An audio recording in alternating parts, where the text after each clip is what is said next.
오늘 성경에 보면 세 사사가 등장하고 있습니다. 입다가 죽은 후에 입산이 등장해서 그가 사사로 7년간 있다가 결국은 죽습니다. 입산이 죽고 난 후에 엘론이라고 하는 사사가 등장해서 10년간 사사로 사역하다가 그가 또 죽습니다. 엘론이 죽고 나서 압돈이라는 사사가 등장하고 그리고 8년간 사사로 있다가 죽게 됩니다. 우리는 이렇게 쉽게 생각할 수 있습니다. 아니, 사사로 있다가 죽은 것 단 2절 정도, 이게 2문장 정도를 쓰고 있는데 이 성경에, 이 귀한 성경에 꼭 그것을 기록해야만 하는가? 꼭 기록해야만 했기 때문에 이것이 기록되고 있습니다. 반드시 기록해야 하기 때문에 단순한 이스라엘의 사사의 역사를 기록한 것이 아닙니다. 이 짧은 구절 속에 우리에게 반드시 하시고 싶은 말씀이 있으신 것입니다. 성경이 얼마나 귀한 말씀인데 그 한 구절 한 구절이 그냥 아무 의미 없이 성경에 기록되어지지 않습니다. 우리에게 분명한 메시지가 이 안에 담겨 있기 때문에 우리에게 주시고 있습니다. 이것을 보면서 저와 여러분들은 인간은 아무리 많은 권세와 명예와 부를 가지고 있다 해도 결국은 끝이 온다는 사실을 우리에게 분명하게 말씀하여 주시고, 그래서 우리는 끝을 보면서 살아가는 지혜로운 자가 되기를 원하시는 오늘 본문 말씀입니다.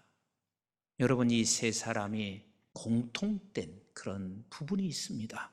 그 공통된 부분이 무엇이냐면 모두가 다 끝이 난다는 거. 그럼 이 세 사람만 끝이 나는가? 아니요, 우리 모두는 다 끝이 납니다. 또 이 사사 세 사람은 다 부한 사람이었습니다. 부와 명예와 권세를 동시에 소유한 사람이었습니다. 그런데 부도 권세도 명예도 끝이 오는 것이 오늘 공통적인 이야기입니다. 오늘 한번 본문 8절부터 10절까지 같이 보도록 하겠습니다. 시작. 그 뒤를 이어 베들레헴 이산이 이스라엘의 사사가 되었더라. 그가 아들 30명과 딸 30명을 두었더니 그가 딸들을 밖으로 시집 보냈고 아들들을 위하여는 밖에서 여자 30명을 데려왔더라. 그가 이스라엘의 사사가 된 지 7년이더라. 입산이 죽음에 베들레헴에 장사되었더라. 여러분, 아들이 30, 딸이 30입니다. 성경에는 이렇게 말합니다. 시집가고 장가가고, 결국은 지금 입산의 가정에 하나님이 지금 말씀하시는 시집가고 장가가고 하는 이 세상의 것으로 풍부한 집이었습니다. 여러분, 60명의 자녀를 가지고 있었으면 이 입산은 아내가 몇 명이었을까 하는 생각을 한번 해보게 됩니다. 어찌됐든 간 이는 부와 권세와 명예와 이 모든 것을 다 소유한 자입니다. 그런데 인생의 소유가 뭔 줄 아세요? 인생의 소유는 우리가 사용할 때만이 그게 소유입니다. 내가 얼마나 많은 것을 소유한다고 해서 그것이 소유가 아니라 우리의 소유는 사용할 때 그게 소유인 것입니다. 그런데 어떻게 사용하느냐 하는 것이 매우 중요합니다. 세상 사람들은 그 소유를 자기만을 위해서 사용합니다. 그 자기만을 위해서 사용한다 하는 말을 이렇게 표현해도 틀리지 않습니다. 짐승 같습니다. 그래서 자기의 살찌우고 자기만을 위해서 소유를 사용하는 사람이 있습니다. 그런데 어떤 사람은 내가 소유한 것을 어떻게 하면 하나님께 영광을 돌릴까 생각을 하고 아버지 하나님 앞에 영광을 돌리기 위하여 내 시간의 소유, 물질의 소유, 명예의 소유, 권세의 소유, 이 모든 것을 그렇게 사용하는 아름답고 복된 사람이 있습니다.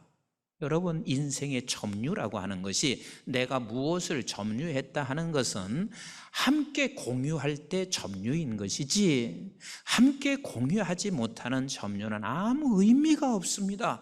오히려 그 점유 때문에 내가 불행하고 두렵고 그리고 고통 속에 살아갈 때가 너무 많이 있습니다. 하나님께서 우리에게 뭐라고 말씀하시는지 우리 한번 시편 41편 1절 말씀을 같이 보도록 하겠습니다. 시작. 가난한 자를 보살피는 자에게 복이 있으며, 성경에 이렇게 말하지 않습니다. 지금 입산처럼 부자가 복이 있다 말씀하지 않아요.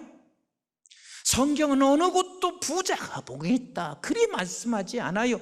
가난한 자를 보살피는 자에게 복이 있으며, 계속 읽습니다. 시작. 재앙의 날에 여호와께서 그를 건지시리라.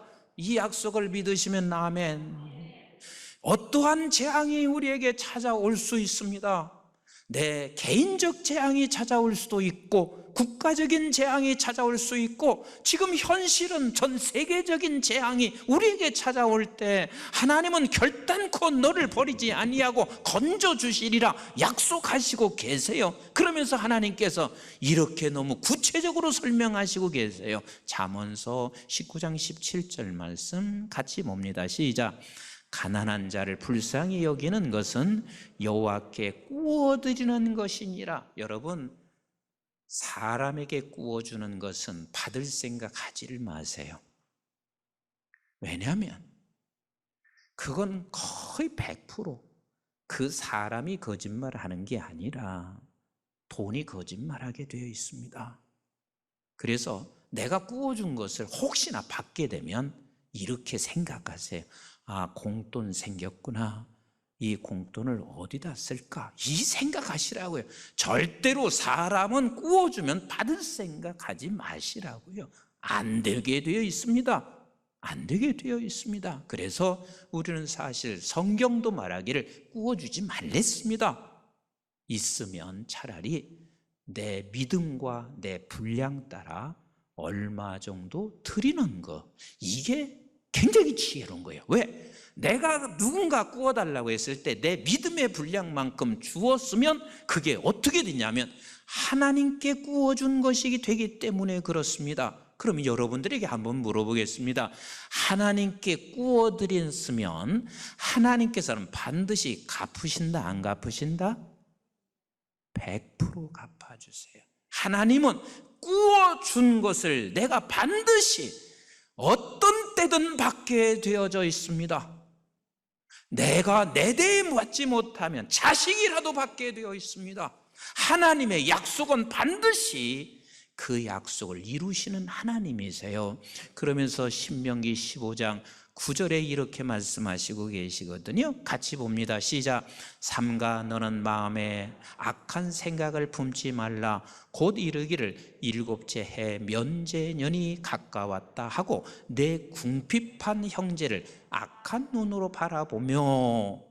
여러분, 궁핍한 자에게 악한 눈, 다시 말하면 교만한 자가 되지 말라 그 말이죠. 같이 읽습니다. 시작. 아무것도 주지 아니하면 그가 너를 여호와께 호소하리니.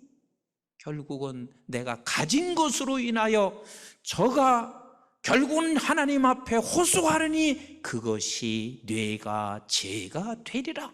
10절 같이 읽어봐요. 시작. 너는 반드시 그에게 줄 것이요 줄 때에는 아끼는 마음을 품지 말 것이니라. 이로 말미암아 내 하나님 여호와께서 내가 하는 모든 일과 내 손에 닿는 모든 일에 내게 복을 주시리라. 그러니까 아까워하지 마라. 네가 가진 것조차도 내 것이 아니고, 그리고 네가 그것을 주었을 때 내가 가만히 있지 않거든. 반드시 그것을 내가 갚을 것이니 아까워하지도 말아라. 근데 무엇보다도 중요한 것은 언젠가 끝이 나요. 언젠가 우리 끝이 나요. 자, 11절 같이 봐요. 시작. 땅에는 언제든지 가난한 자가 그치지 아니하겠으며, 사람들이 이렇게 말을 합니다. 왜 미국이 저렇게 부자인데 아프리카, 세상에 버리면서도 아프리카를 돕지 않느냐? 그러면 세상은 모두가 다 먹고 사는데 문제 아니요. 성경은 그렇게 말하지 않고 있습니다. 땅에는 언제든지 가난한 자가 있게 되어 있어. 우리가 어떻게 해도 가난한 자는 반드시 존재하게 되어 있다. 그래서 하나님께서 우리 각자에게 이렇게 명령하시고 계세요. 시작. 너는 내가 내게 명령하여 이르노니 너는 반드시 내 땅 안에 내 형제 중 곤란한 자와 궁핍한 자에게 내 손을 펼치라. 여러분, 쥐는 것은 가진 게 아니라고요. 소유가 아니라고요. 점유가 아니라고요. 이것을 펴야 진짜 소유인 거예요. 그리고 그게 진짜 점유한 거예요. 이게 진짜 가진 거예요. 아멘이신가요? 그래서 지금 여기 입산을 바라보라. 그가 그렇게 많은 부를 가지고 있었지만 끝이 나잖아. 끝이 나잖아. 나는 우리 교회도 마찬가지입니다. 한국교회 거의 90%가 다 지금 어려운 때입니다. 그런데요, 우리 교회 그리 어렵지 않습니다. 여러분들이 많이 기도해 주시고 헌신해 주셔서 그리 어렵지 않습니다. 그런데 우리 교회도 놓치지 말아야 할 게 있습니다. 역사가 증명하고 있습니다. 영원히 우리 교회가 이렇게 있는 게 아닙니다. 언젠가는 우리 교회도 끝이 납니다. 그런데 우리 교회가 그래도 지금 어려운 상황에도 이만큼 있을 때 우리 다른 교회들 세울 수 있어야 합니다. 그래서 적어도 목회자들은 가르치고 섬기는 일에, 그리고 선교사님들 가르치고 섬겨서 저들을 다시 일으키는 일에는 우리 교회가 결코 외면해서는 안 됩니다. 교회는 반드시 교회도 끝이 온다는 사실, 끝에 서 있는 중심으로 교회가 서 있어야 되는 거예요. 언젠가는 모두가 다 가진 것, 우리의 생명 끝이 난다는 것. 그리고 두 번째, 엘론을 소개하고 있습니다. 우리 한번 같이 11절부터 12절 같이 보도록 합니다. 시작. 그 뒤를 이어 스불론 사람 엘론이 이스라엘의 사사가 되어 10년 동안 이스라엘을 다스렸더라. 스불론 사람 엘론이 죽음에 스불론 땅 아얄론에서 장사했더라. 뭐 간단한 얘기요. 엘론은 스불론 사람이라, 그리고 10년 사사했다가 죽었다, 장사했다, 이렇게 말하고 있습니다. 그런데 여러분, 여기서 엘론이 스불론 사람이라고 하는 것이 무엇을 드러내는 거냐면 부를 드러내는 거예요. 스불론은 본래 이스라엘 각 12지파가 땅을 지분하여 가지고 있을 때 스불론은 내륙에 거하고 있었습니다. 그런데 이 내륙에 거하는, 우리나라로 말하면 충청북도같이 내륙에 거하고 있는 땅인데, 창세기 49장 13절을 한번 같이 읽어볼까요? 시작. 스불론은 해변에 거주하리니 그곳은 패매는 해변이라 그의 경계가 시돈까지니라. 이 말은 내륙에 거주했던 스불론이 어디로 갔냐면 해변까지 거주하게 됐습니다. 그 해변이 어디냐면 지중해예요. 그리고 시돈까지 그가 경계선을 갖게 된다. 이 말의 뜻은 이제는 지중해를 건너가고 지중해를 가야만이 부를 형성할 수 있습니다. 해변을 건너가야 무역을 할 수가 있습니다. 그래서 저들은 이제는 부의 상징이 스불론입니다. 그렇게 부했던 스불론 엘론이 10년 있다가 장사해서 죽습니다. 누구나 다 마찬가지입니다. 어느 날 바로가 꿈을 꾸었습니다. 그 꿈은 이렇습니다. 나일 강가에서 살찐 소가 올라와서 갈밭에서 뜯어먹고 있는데 아주 파리한 소 7이 그곳에서 올라오더니 살찐 소를 잡아먹습니다. 너무 신비한 꿈이었습니다. 그런데 또 두 번째 꿈을 꿨습니다. 아주 충실한 이삭 일곱이 있었는데 동풍으로 인하여 메마른 이 일곱 이삭이 와서 그 일곱 이삭, 충실한 이삭을 삼켜버렸습니다. 너무 선명하고 분명한 꿈인데 뭔가 이것은 제시하는 것 같은데, 그래서 점성술사들을 불러서 이 꿈을 해석하라고 했지만 아무도 꿈을 해석하지 못하고 결국은 요셉이 그 꿈을 해석하고 있습니다. 요셉이 이렇게 말합니다. 7년 동안은 풍년이 될 것이고 그리고 7년 동안은 흉년이 될 것이니 7년 동안 잘 저축했다가, 그리고 저축해서 자기만 먹고 사는 것이 아니라 그리고 나서 어려운 때 저들에게 도와주어야 된다 하는 것을 요셉이 풀어냈습니다. 그 요셉의 지혜를 보고 결국은 바로는 요셉을 총리 대신으로 쓰고 있습니다. 여러분 잘 기억하셔야 합니다. 이게 요셉의 이야기 아니에요. 바로의 이야기 아닙니다. 오늘 누구에게나 지금 말씀하시고 있는 사실이라는 것을 놓치지 마셔야 합니다. 하나님께서 우리에게 주어 부어주시는 것이 영원토록 그렇게 부어주시는 것이 아닙니다. 그래서 우리는 항상 기억해야 할 것은, 우리가 놓치지 말아야 할 것은, 하나님이여 나와 내 가정과 자손과 교회와 민족이 요셉의 창고로 쓰여지게 하여 주세요. 결국은 스불론, 엘론도 죽는데 우리가 세상 살면서 하나님께서 우리에게 주어진 시간들, 이것을 우리가 지혜롭지 못하게 사는 경우들이 너무 많이 있습니다. 어려움이 있을 때 하나님께서는 우리에게 이렇게 말씀하시죠. 너 기도의 지팡이를 던져라, 기도의 지팡이를 붙잡아라, 기도의 지팡이를 써라. 여러분, 기도가 능력 아니에요. 잘못 생각하는 거예요. 기도는 능력이 아니에요. 하나님이 능력이신데 기도라는 것을 통하여 하나님의 능력을 우리에게 나타나 보여주시는 것이거든요. 사랑하는 성도 여러분, 우리 모두가 다 요셉의 창고가 되기를 주님의 이름으로 축복합니다. 그리고 마지막에 13절로 15절에 이렇게 말씀하십니다. 보세요. 13절 시작. 그 뒤를 이어 비라돈 사람 힐렐의 아들 압돈이 이스라엘의 사사가 되었더라. 그에게 아들 40명과 손자 30명이 있어 어린 나귀 70마리를 탔더라. 압돈이 이스라엘 사사가 된 지 8년이라. 비라돈 사람 힐렐의 아들 압돈이 죽음에 에브라임 땅 아말렉 사람의 산지 비라돈의 장사되었더라. 여러분, 압돈은 정말 부자였습니다. 아들이 몇 명이요? 40명입니다. 그럼 아들이 40명은 딸은 없었을까? 딸도 있었겠죠. 그리고 손주가 지금 30명입니다. 그런데 어린 나귀가 70마리가 있습니다.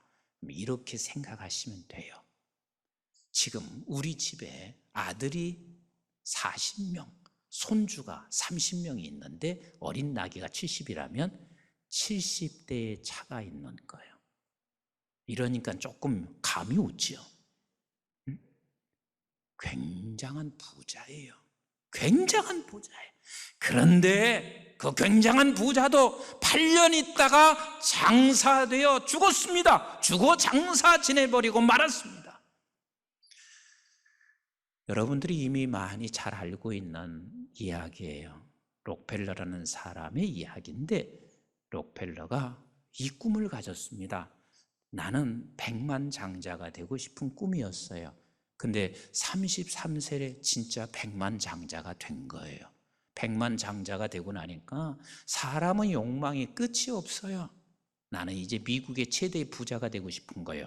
그래서 미국의 최대의 부자, 43세 미국의 최대의 부자가 됐어요. 근데 사람이 끝이 없습니다. 잘 들으세요. 진짜 끝이 없어요. 이제 나는 세계 최고의 부자가 돼야 돼. 그런데 53살에 세계 진짜 최대의 부자가 됐습니다. 그리고 1년 있다가 록펠러가 죽을 병에 걸렸습니다. 그게 병원에 갔습니다. 1년 이상을 살 수 없는 진단을 받게 됩니다. 그런데 병원에 크게 쓰여져 있는 한 글귀가 그의 눈에 들어왔습니다. 주는 자가 받는 자보다 복이 있다. 주는 자가 받는 자보다 복이 있다. 그 글귀가 들어왔습니다. 근데 그때 마침 병원에서 큰 소란스럽게 싸우는 것을 보았습니다.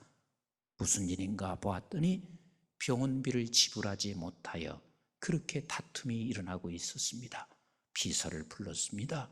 비서에게 누가 지불했는지 모르게 가서 지불을 하라. 그래서 그 지불을 했는데요, 자기가 세계 최고의 부자가 돼서도 행복을 느끼지 못했던 그 행복을 경험한 거예요. 그래서 그때부터는 그가 나누어 주는 일에 모든 인생을 살았습니다. 1년 산다고 했던 그가 그 후에 43년을 더 살았습니다.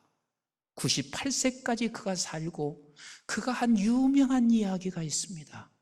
나는 전반기 55년간은 쫓기면서 살았다. 그래요, 내가 내 욕망을 채우는 것은 쫓기면서 사는 거예요. 그런데 내가 후반기 43년은 내가 가장 행복했다. 가장 행복했다. 사랑하는 성도 여러분, 지금 주는 자가 받는 자보다 복이 있다는 말씀이 사도행전 20장 35절인데 한번 같이 한번 보실래요? 시작. 범사에 여러분에게 모본을 보여준 바와 같이 수고하여 약한 사람들을 돕고 또 주 예수께 친히 말씀하신 바 주는 것이 받는 것보다 복이 있다 하심을 기억하여야 할지니라. 여러분 35절을 우리는 그냥 스쳐갑니다. 그리고 주는 것이 받는 것보다 복이 있는 거 마땅하지 이렇게 생각할 수 있습니다. 그런데 이것을 기억하라고 말씀하신 이 바울의 설교가 어떤 설교냐면 에베소 교회의 고별 설교예요. 이 설교를 마치고 나면 그가 예루살렘으로 올라가서 이제는 예루살렘에서 그가 죽게 되는 마지막 설교란 말이에요. 마지막 설교. 그 마지막 설교를 에베소 교인들 사랑하는 사람들에게 하는 이야기가, 따라서 합시다. 주는 자 되라. 주는 자 되라. 그 주는 자가 되라. 이게 마지막 설교예요. 마지막 설교. 주는 자가 되라. 사람이요, 내 문제만 급급해 있으면 늘 쫓겨다니는 인생이 돼요.